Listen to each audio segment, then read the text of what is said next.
Hello students, I hope आप सभी अच्छे होंगे। पिछले वीडियो में हमने एक नया टॉपिक स्टार्ट किया था and that was geography of Madhya Pradesh. Madhya Pradesh का जो भूगोल है, इस टॉपिक को हमने स्टार्ट किया है पिछले लेक्चर में, और मध्य प्रदेश की जनरल भौगोलिक संरचना के बारे में हमने उस वीडियो में देखा था। आज हम मध्य प्रदेश के प्रभागों के बारे में पढ़ेंगे कि मध्य प्रदेश को कितने जियोग्राफिकल पार्ट्स में डिवाइड किया गया है। आइए स्टार्ट करते हैं।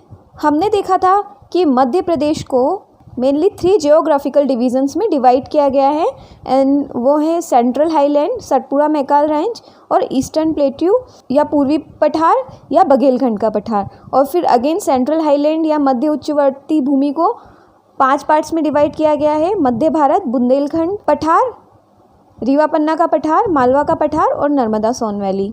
इसे हम इस मैप में देख सकते हैं। यहाँ पर आप देखेंगे ये जो सबसे बड़ा वाला भाग है ये है मध्य उच्च भूमि या सेंट्रल हाईलैंड। ये जो अभी फ्लैश हुआ ये पूरा मध्य उच्च भूमि में आता है। फिर ये जो ग्रीन कलर का दिखाई दे रहा है आपको, ये सतपुड़ा मैकाल माउंटेन रीजन है। और फिर ये ब्राउन कलर का आपको बघेलखंड का पठार यहाँ पर दिखाई देता है। अब अगेन मध्य उच्च भूमि को 5 भागों में डिवाइड किया गया है। सबसे पहले मध्य भारत का पठार, मालवा का पठार, बुंदेलखंड का पठार और रीवा पन्ना का पठार एंड नर्मदा सोन वैली।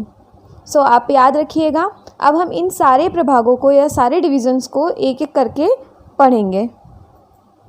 सबसे पहले हमारा सेंट्रल हाईलैंड या मध्य उच्च भूमि आता है। ये सबसे बड़ा स्ट्रक्चर है मध्य प्रदेश का। आपने इस मैप में देखा है कि यहाँ पर ये सबसे बड़ा वाला भाग जो है ये मध्य उच्च भूमि या सेंट्रल हाईलैंड के अंतर्गत आता है। ये यहाँ से नर्मदा सोन वैली से ये ऊपर मध्य भारत के पठार तक का ये पूरा मध्य उच्च भूमि के अंतर्गत आता है। ये जो भाग है ये कडप्पा, विंध्य और डेक्कन ट्रेप की चट्टानों से मिलकर बना हुआ है। इस भाग में जो फॉरेस्ट एरिया है वो काफ़ी कम है, ओनली 20% एरिया जो है वो फॉरेस्ट से कवर है। और इन जंगलों में पाया जाने वाला सबसे महत्वपूर्ण जो प्रोडक्ट है वो है कैटिकू या कत्था या खैर जिसे हम कहते हैं। हमने देखा था कि सेंट्रल हाईलैंड को अगेन 5 रीजन्स में डिवाइड किया गया है और वो 5 रीजन थे। हम पहले मैप में देखते हैं। मध्य भारत का पठार, मालवा का पठार, बुंदेलखंड का पठार, रीवा पन्ना का पठार और नर्मदा सोन वैली। याद रखिएगा। अब इन 5 को एक एक करके देख लेते हैं हम। सबसे पहले देखते हैं हम मालवा के पठार को। मालवा का पठार मध्य प्रदेश के वेस्टर्न पार्ट में स्थित है। इसका एक्सपांशन आप यहाँ पर देख सकते हैं। इसका लैटिट्यूडिनल और लॉन्गिट्यूडिनल जो एक्सपांशन है वो यहाँ पर मैंने मेंशन किया हुआ है, आप पढ़ सकते हैं इसे। इसका एरिया 28,222 किलोमीटर स्क्वायर है, जो कि मध्य प्रदेश का लगभग 28.62% भाग कवर करता है। अब ये बना किससे है मालवा का पठार? ये बेसाल्ट रॉक और डेक्कन ट्रेप की जो चट्टानें हैं उनसे मिलकर बना हुआ है। और मेनली इस रीजन में काली मिट्टी पाई जाती है। आपने देखा होगा मालवा के पठार में अधिकतर आपको काली मिट्टी देखने को मिलेगी। अब इसके अंतर्गत कौन कौन से ज़िले आते हैं? टोटल 16 ज़िले आते हैं और ये ज़िले हैं Indore, Jhabua, Alirajpur, Ratlam, Ujjain, Shajapur, Agar, Dewas, Bhopal, Dhar, Rajgarh, Sehore, Vidisha, Guna and a part of Ashoknagar and Shivpuri. Malwa के पठार की जो इम्पोर्टेंट चोटियाँ हैं वो हैं सिगार, धजारी और जाना पाव। बहुत इम्पॉर्टेंट है ये, आपसे क्वेश्चंस पूछे जा सकते हैं एग्ज़ाम में। याद रखिएगा। सिगार जो है वो 881 मीटर ऊंची है। सबसे ऊंची चोटी जो मालवा पठार की वो है सिगार, और जो अन्य चोटियाँ हैं वो है धजारी और जाना पाव। यहाँ का जो एवरेज एलिवेशन है वो 500 मीटर है। स्लोप इसका जो है नॉर्मल है। मालवा के पठार से होकर बहने वाली नदियां हैं चंबल, शिप्रा, काली सिंध, पार्वती, बेतवा, सिंध और माही नदी। यहाँ का जो रेनफॉल है या यहाँ पर जो औसत वर्षा होती है वो 75 से 125 सेंटीमीटर होती है। यहाँ का जो टेम्परेचर है या तापमान है वो 40 से 82 डिग्री सेंटीग्रेड है। आपको मालवा के पठार के बारे में जो सबसे मोस्ट इम्पॉर्टेंट चीज़ याद रखनी है वो ये है कि एक चीनी यात्री था ह्वेनसांग, जो कि आया था 400 AD में भारत में। उसने मालवा का जो क्लाइमेट है उसको दुनिया का सबसे बेहतरीन क्लाइमेट बताया था। फिर सेकंड नंबर पे आता है मध्य भारत का पठार, या जिसको हम चंबल सेमी ह्यूमिड जोन भी कहते हैं।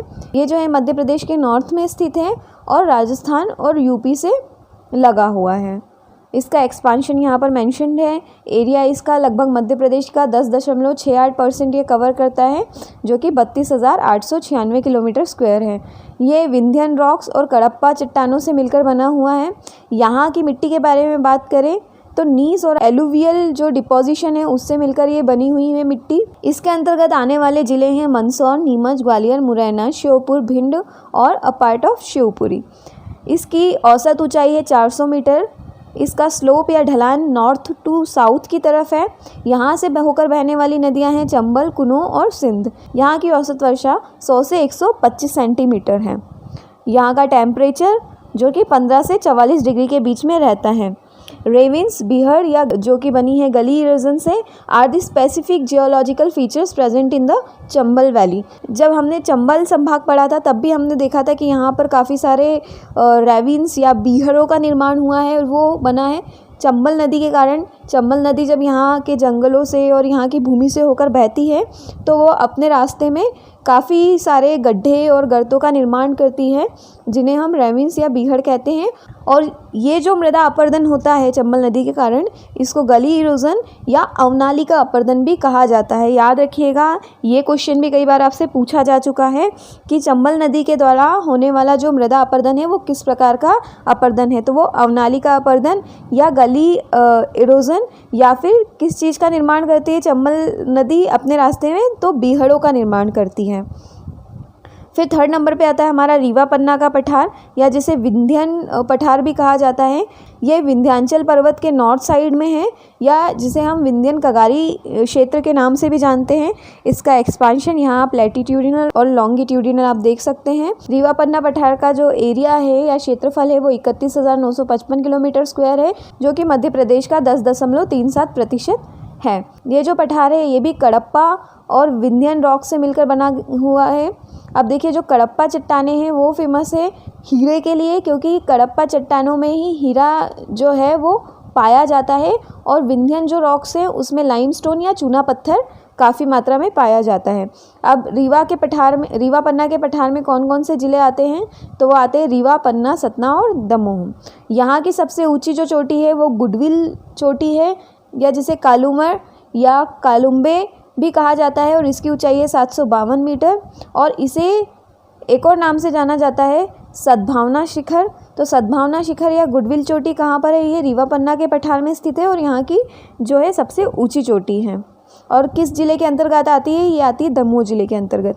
रीवा पन्ना के पठार की जो एवरेज हाइट है वो 300 से 450 मीटर है। इसका जो स्लोप या ढलान है वो नॉर्थ की तरफ है। यहाँ से होकर बहने वाली नदियाँ हैं तमसा, या जिसे टोन्स नदी कहा जाता है, और बीहड़ नदी। अब आपको ये बताना है कि बीहड़ नदी पे कौन सा जलप्रपात है। जब हमने पढ़ा था रीवा के बारे में, रीवा डिस्ट्रिक्ट के बारे में, तो उस वक्त हमने देखा था कि बीहड़ नदी पर कौन सा जलप्रपात बना हुआ है, आपको बताना है, क्योंकि बहुत इंपॉर्टेंट जलप्रपात है। यहाँ का जो एवरेज रेनफॉल है दैट इज़ 125 सेंटीमीटर। यहाँ का तापमान 8 डिग्री से 42 डिग्री सेंटीग्रेड के अंतर्गत रहता है। Bhander and Kaimur series are 2 main parts of the plateau.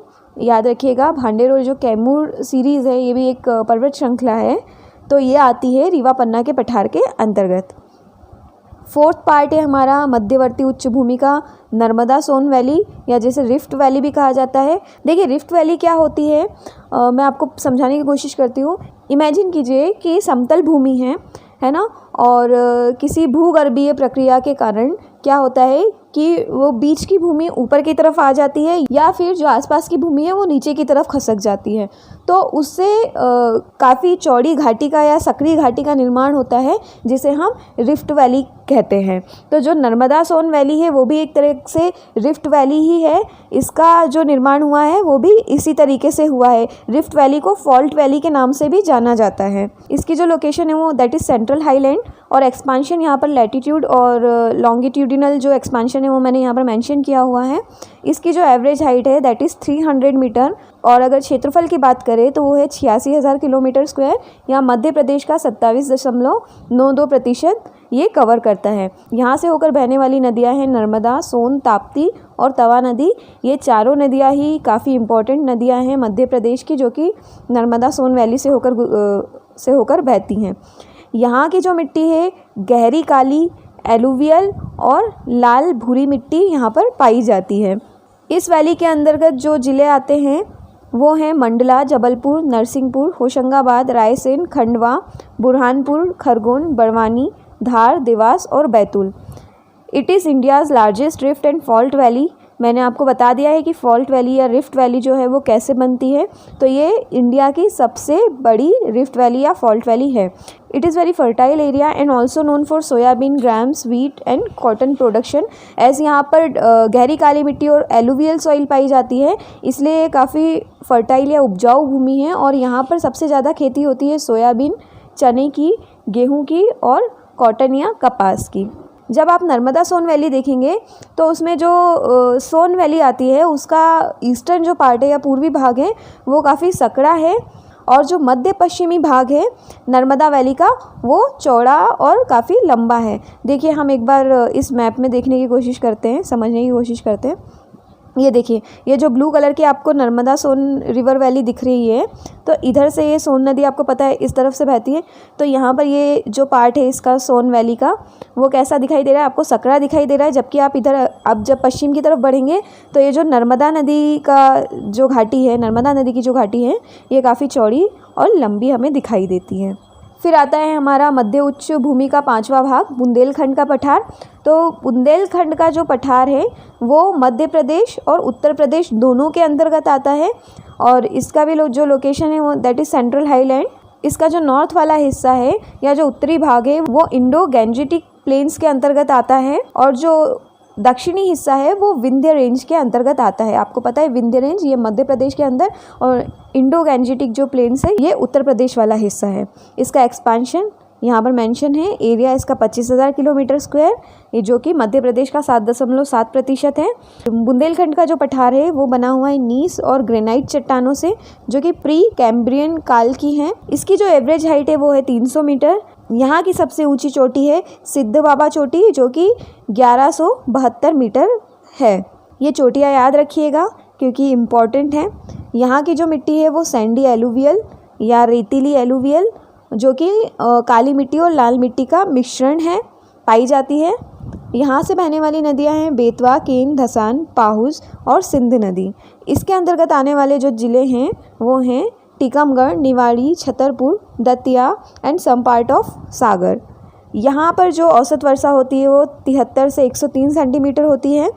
यहाँ का औसत तापमान 9 से 12 डिग्री सेंटीग्रेड के बीच में रहता है। अब देखिए, ये जो पठार है बुंदेलखंड का, यहाँ पर विंध्य पर्वत है और भांडेर जो श्रेणी है, हमने देखा था रीवा पन्ना के पठार में कि कैमूर और भांडेर श्रेणियाँ, तो जो भांडेर श्रेणी है वो इंटरसेक्ट करती है इस पठार पर। अब हमारा सेकंड पार्ट आता है मध्य प्रदेश का। अभी तक हमने सेंट्रल हाईलैंड पढ़ा, अब जो हमारा सेकंड पार्ट आता है मध्य प्रदेश का वो है सतपुड़ा मैकाल रेंज। ठीक है, तो इसकी जो लोकेशन है south of the Narmada Son valley. आप जब नर्मदा सोन वैली को देखेंगे तो उसके जस्ट साउथ में आपको सतपुड़ा मैकाल रेंज दिखेगी, या उसके पैरेलल ही आपको ये दिखाई देगी, stretching from east to west of MP, मतलब पूर्व से पश्चिम की ओर विस्तारित हैं। इस रेंज के जो मेजर 3 पार्ट्स है वो है वेस्ट सतपुड़ा या पश्चिमी सतपुड़ा, ईस्ट सतपुड़ा या पूर्वी सतपुड़ा, या जिसे सेंट्रल सतपुड़ा मैकाल भी कहा जाता है, और मैकाल सीरीज़ जो कि आती है पूर्व की तरफ। इसका एक्सपांशन यहाँ पर मेंशन्ड है। इसकी एवरेज हाइट 300 मीटर है। यहाँ की जो सबसे ऊंची चोटी है वो है धूपगढ़ की चोटी, और जो कि 1350 मीटर है। और धूपगढ़ की चोटी जो है ये पूरे मध्य प्रदेश की सबसे ऊंची चोटी है, इसलिए इसे याद रखिएगा क्योंकि ये मोस्ट IMP पॉइंट है। यहाँ का जो क्लाइमेट है वो मॉडरेट कॉन्टिनेंटल टाइप है या महाद्वीपीय प्रकार का है। यहाँ पाई जाने वाली मिट्टी है ब्लैक एंड लैटेराइट सॉइल। इसका जो टोटल एरिया है वो 34,000 किलोमीटर स्क्वायर है, जो कि मध्य प्रदेश का 11.7% एरिया कवर करता है। यहाँ से होकर बहने वाली नदियाँ हैं ताप्ती, केन, वेनगंगा। इस जो भाग का निर्माण हुआ है वो डेक्कन ट्रेप और धारवाड़ ग्रुप की चट्टानों से मिलकर हुआ है। फिर थर्ड और लास्ट पार्ट आता है हमारा बघेलखंड का पठार। तो बघेलखंड का जो पठार है ये मध्य प्रदेश के नॉर्थ ईस्ट पार्ट में स्थित है। इसका एक्सपांशन लैटिट्यूडिनल और लॉन्गिट्यूडिनल आप देख सकते हैं। इसके अंतर्गत आने वाले जो ज़िले हैं वो है सीधी, उमरिया, अनूपपुर, कटनी, जबलपुर, मंडला और शहडोल। और ये बना हुआ है गोंडवाना चट्टानों से मिलकर और विंध्यन ग्रेनाइट ग्रुप की चट्टानों से मिलकर बना हुआ है। अब जो गोंडवाना क्रम की चट्टानें हैं, those are major source of coal या कोयले का सबसे बड़ा सोर्स होती हैं। बघेलखंड के पठार की जो एवरेज हाइट है वो 300 मीटर से 450 मीटर है। यहाँ से बहने वाली मेन जो नदी है वो है सोन नदी and it is the key point to join Maikal and Vindhyan region. यहाँ पर जो मैकल और विंध्यन रीजन है वो आपस में जुड़ते हैं। सो बघेलखंड के पठार के साथ ही हमारा मध्य प्रदेश का जियोग्राफिकल डिवीज़न यहीं पर समाप्त होता है। अब हम नेक्स्ट वीडियो में एक नए टॉपिक के साथ मिलेंगे। तब तक अपना ध्यान रखिए एंड थैंक यू।